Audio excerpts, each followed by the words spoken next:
Hindi na nga makakapaglaro sa last 3 games ang team captain at starting center ng Barangay Ginebra na si Japet Aguilar. Ito nga ay dahil sa mali niyang pagbagsak matapos niyang tapali ng import ng Blackwater last Friday. Kaya't siya nga ay na ospital pero safe na sa kapahamakan ayon kay Coach Tim Cone. Pero wala nga daw time frame si Coach Tim para kay Japet Aguilar kung kailan ito makakabalik sa lineup nila. Kaya't narito nga ang mga top free agent big man na maaaring isign ng Gene Kings para matulungan sila sa mga susunod nilang laban hanggang PBA playoffs. Top 5 Jackson Corpuz. Si Corpuz nga isang hustle at defensive player. Kahit undersized nga siya sa power forward position, ay talagang dinadaan naman niya sa sipag ang lahat. Sa Converge nga ang last team na pinaglaruan niya sa PBA. At ngayon nga ay naghahanap siya ulit ng call-up sa mga teams dito para i-sign nila siya. At dito nga ay baka pwede siyang kunin ng Gene King habang wala pa si Japet sa lineup nila. Si Corpuz ay nag-average ng 2.1 points, 2.2 rebounds, 0.2 steals, 0.2 blocks, 16% 3-point shooter at 44% free throw shooter sa kanyang PBA 49th Philippine Cup. Panoorin natin ang kaunting basketball game highlights ni Pinoy Fukuda kung gaano nga ba siya kagaling na manlalaro. Top 4, Barkley Ibonia. Si Ibonia nga yung lucky charm ng TNT tropang giga dati. Pero nang hindi na nila siya nirenew ng kontrata sa TNT, ay hindi pa ulit nag-champion ng TNT hanggang ngayon.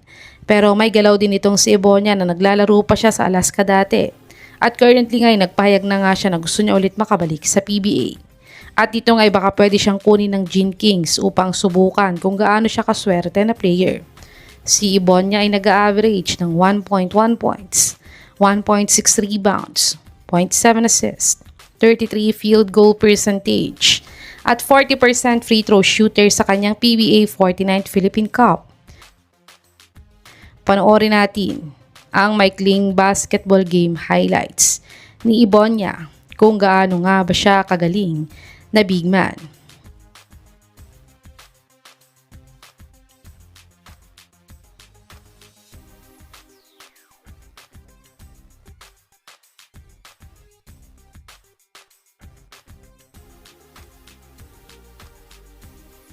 Top 3, Aldrich Ramos. Si Ramos nga ay former player ng Terra Firma Jeep pero hindi na nga siya in-extend ng Terra Firma ngayong PBA 50th season. Kaya't currently nga ay naglalaro siya sa San Juan Knights, isang team sa MPBL. Sayang nga itong si Ramos dahil pwede nga siyang maging stretch big man ng kahit anong team dahil may shooting nga siya bilang isang big man. At dito nga ay baka pwede siyang subukang isign ng Ginebra habang wala pa si Japet sa lineup nila. Si Ramos ay nag-average 6 points, 3.3 rebounds, 1.1 assists, 0.4 steals, 0.6 blocks, 33% 3-point shooter, 90% free throw shooter sa kanyang 2025 MPBL 7th season. Panoorin natin ang kaunting game highlights ni Aldrich sa Jeep kung gaano nga ba siya kagaling na manlalaro.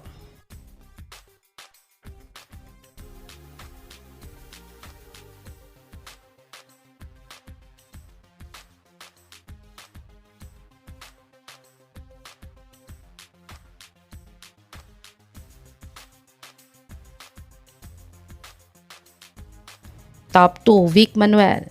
Si Musselman nga ay former star player sa PBA. Pero ngayon nga ay nagkakaedad na din siya kaya't medyo bumababa na din ang laro niya. Pero last season nga sa MPBL ay siya pa ang nagdala sa Pangasinan team niya sa MPBL playoffs. Kaya't dahil dito nga ay sinayin siya ng Converge ng short-term deal para sa PBA playoffs. At maayos naman ang naging stint niya sa Convert. Pero hindi na ulit siya in-extend dahil nakuha nga ng import nila ngayon ang spot ni Manuel. Kaya dahil dito nga ay baka pwede din itong gawin ng Ginebra dahil ang Ginebra nga ang dream team ni Manuel na paglaruan.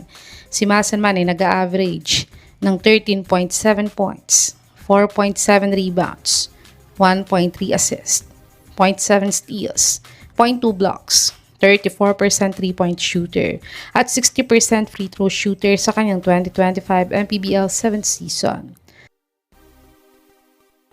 Panoorin natin ang maikling basketball game highlights ni Manuel sa MPBL kung gaano nga ba siya kagaling na manlalaro.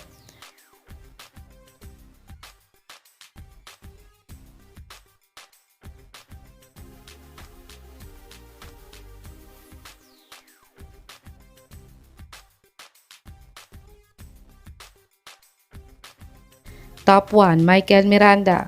Si Miranda nga ay isa sa mga modern big man ngayon sa basketball dahil kahit na center siya ay kayang-kaya niya ngang mag-shoot sa 3 points area at pati na din sa 4 points area ng PBA.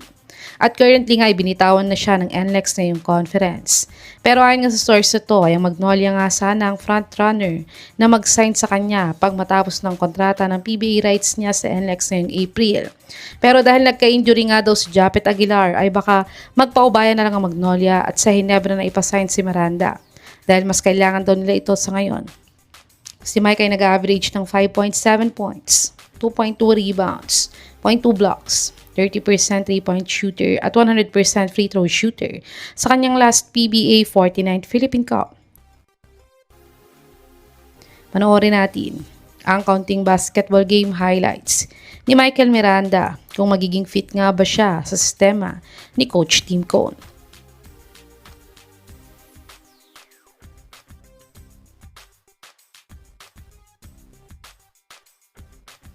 Ito ang mga top big man free agent na maaaring isign ng Barangay Ginebra para matulungan sila sa PBA playoffs ngayong Commissioner's Cup.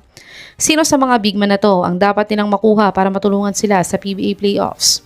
I-comment nyo na po yan sa baba.